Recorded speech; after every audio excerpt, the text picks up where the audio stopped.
Hi, and welcome to your Ikigai taster recording. Hopefully you're listening to this while walking, but you can also listen to it while in a quiet place, sitting down where you won't be disturbed. We're going to be spending the next 10 minutes or so thinking about 4 very particular questions.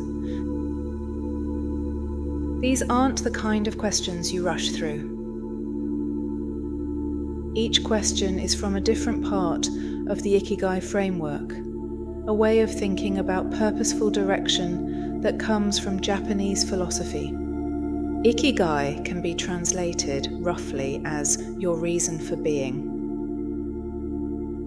It's the place where what you love, what you're good at, what the world needs, and what you can be paid for all come together. Most people spend years circling the question of what they're here to do without ever stopping long enough to actually answer it. These 4 questions provide you with a really useful starting point and will probably result in sparking your curiosity to know more. They won't give you all the answers today, but they'll give you something much more useful, the right questions asked properly, with the space to actually think. If you can, walk while you listen. Move slowly and focus on my voice and the questions that I'll guide you through. And the beauty is, you can repeat the process at any time in any environment you choose, because the more you reflect on these questions, the clearer your answers will become. I'm Sarah, and I've spent 20 years helping organizations and individuals figure out what they stand for and how to communicate it. I built these questions because I wish someone had asked me them properly much earlier on in my career. The good news is that you can't pass or fail. It's not a test, and you won't be graded on your answers. The important thing is that you take this time to really think about what I'm asking you. Because there aren't any right answers, just really honest ones. You might find that you've even thought about some of these questions before, but not in a structured way. That's the purpose of this audio guide. To help create the time and space for you to reflect on the things that are important to you, to help you gain clarity and identify a meaningful direction. So please do take this time to pause and allow your mind to wander. I'm going to give you the time to think after each question, because these are the kind of questions you need to sit with. So let's begin by taking in a deep breath. If you like, you can count to 4 in your mind while you breathe in and out again. 1, 2, 3, 4. Notice how your breath begins to feel more relaxed when you focus on it. Whether you're outside or sitting in a quiet space somewhere, just take a moment to look around you. You can continue to count to 4, in and out, in your head, if you like, as you look around you, until a time that you forget about counting and just relax. Notice the detail of the branches, the leaves, the birds, whatever it is that you can see. How often do you really get the opportunity to stop and look at your surroundings?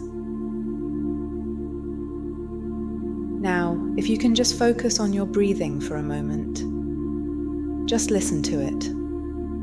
That gentle, relaxed rise and fall of your chest. That's it. Now notice your feet on the ground connecting with the earth below as you take one step after the other. Now we can begin. Question 1. I want you to think of a time that you can remember when you had a genuinely great day, one of those days when time just seemed to disappear. What was it that you were doing at that time? Not what you achieved, not what looked good to others. And more importantly, how did it feel? Think about the last time you were so engrossed in what you were doing that you looked up and an hour had gone by. What was it? Was it a conversation? Were you making something? What were you so absorbed in? Were you solving a problem? Were you somewhere specific or doing a particular activity? I'm going to give you some time to think about this. Try not to edit your answer.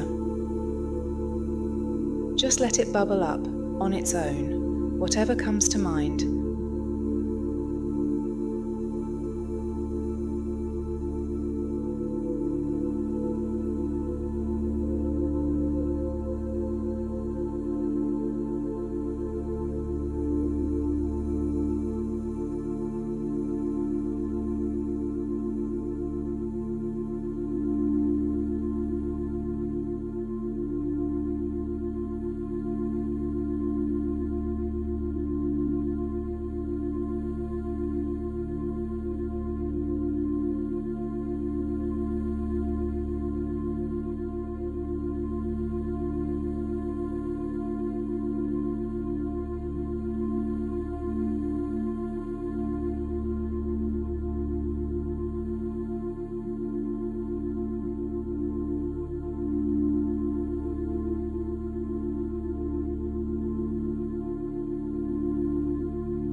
Don't worry if nothing obvious comes to mind immediately. That's okay for now. You've created the spark of an idea that will probably come back to you. Just keep on walking and keep relaxing. Sometimes you find that the answer arrives just when you stop trying to find it. Okay, now, question 2. Let's think about the times when your friends, your colleagues or peers always come to you to ask for your help. What are those times when they seek you out specifically? This isn't about your job title or your qualifications. It's about the thing people actually come to you for, sometimes without realizing it. But somehow they know that thing they need, they can only get it from you. Do they ask you to read something before they send it? Do they call you when they're trying to make a decision? Do they want to hear what you have to say about something before they decide? Do they ask you to help with something, to explain something they can't quite understand? What's the pattern beneath those requests? What do they trust you to provide? We often underestimate the things that come easily or naturally to us because they feel effortless, but they matter to others. So just spend a moment now recalling a time where someone came to you for your help or input.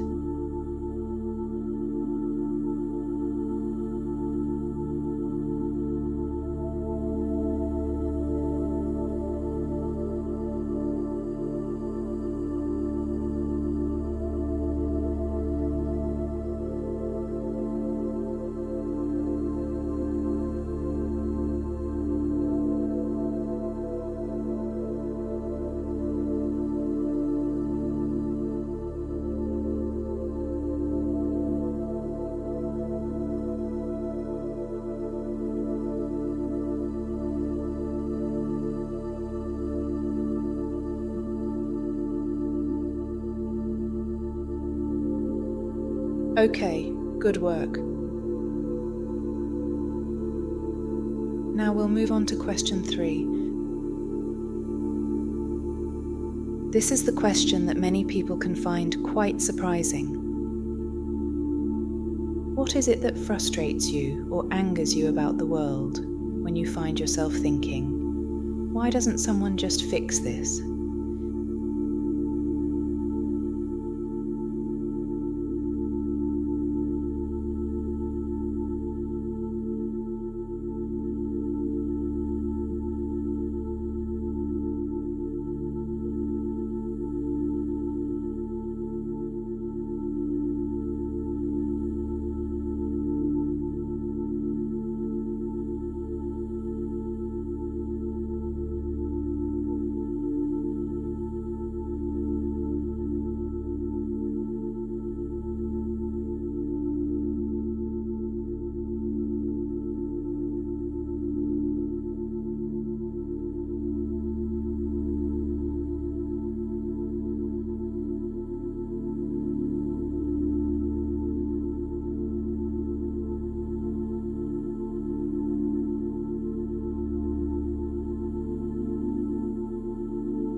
Good. Now could you try to explain in your mind the frustration that surfaced for you with this question?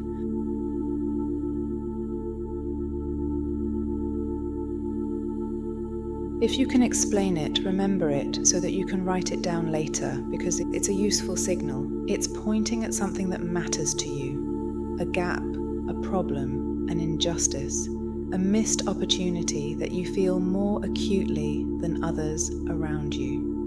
Perhaps it's a certain group that you've noticed often gets overlooked and that annoys you. Maybe there's a glitch in the system you work in. Maybe it's the way young people are treated, or knowledge that isn't shared, or the way something beautiful gets lost because no one is paying attention. What is it that is triggered when you think about this? What makes you want to step in? That thing that frustrates you most is often the thing you're best positioned to change. The thing that you can feel strongly about that means you can really make a difference.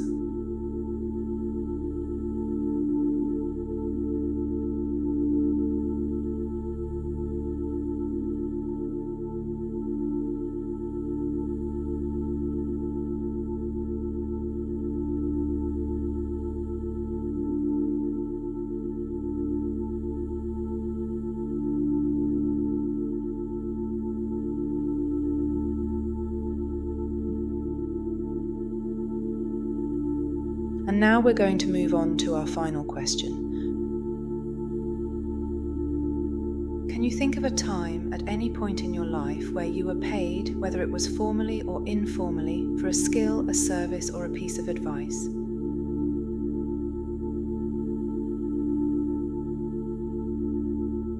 Informally counts as much as formal payment, because someone buying you dinner after you helped them think something through, that counts. Someone wanting to thank you in some way because of what you contributed that was obviously important enough to them to think of showing their appreciation. What was it? And when you received that, whether it was money or simply the recognition that what you did had real value to someone, how did it feel to you? Did it feel deserved? Were you pleased about how it had gone? Or did you dismiss it out of hand, saying, it was nothing really? What that feeling tells you about what you believe has value, about what you're willing to offer, about what you're still holding back, that's also worth paying attention to. You might want to come back to that and consider what this is telling you.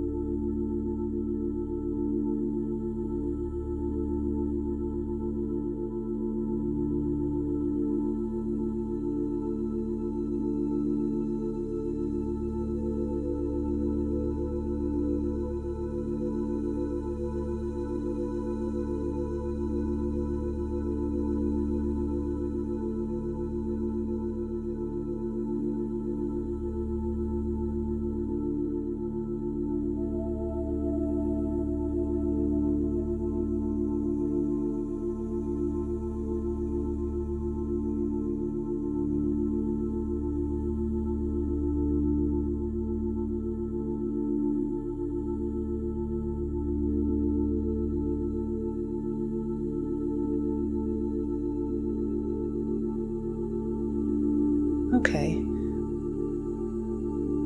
Well done for the work you've done so far. We've explored 4 questions together, spanning the 4 main categories of the Ikigai framework. You'll find these on the worksheet provided so that you can work up the answers, because the act of writing them down will help to crystallize your thinking and for it to become more real for you, that you will start to want to take action to achieving some of the things you've realized are important to you. And if you've been honest with yourself, you've experienced 4 glimpses of something that matters to you. That's worth holding on to. Your Ikigai, your purposeful direction, lives at the center of all of them, where what you love meets what you're good at, meets what the world needs, meets what you can be paid for. Most people never stop long enough to find it. You just successfully completed the first part of the journey, and the wonderful thing is that knowing this will take you towards greater self-fulfillment and alignment.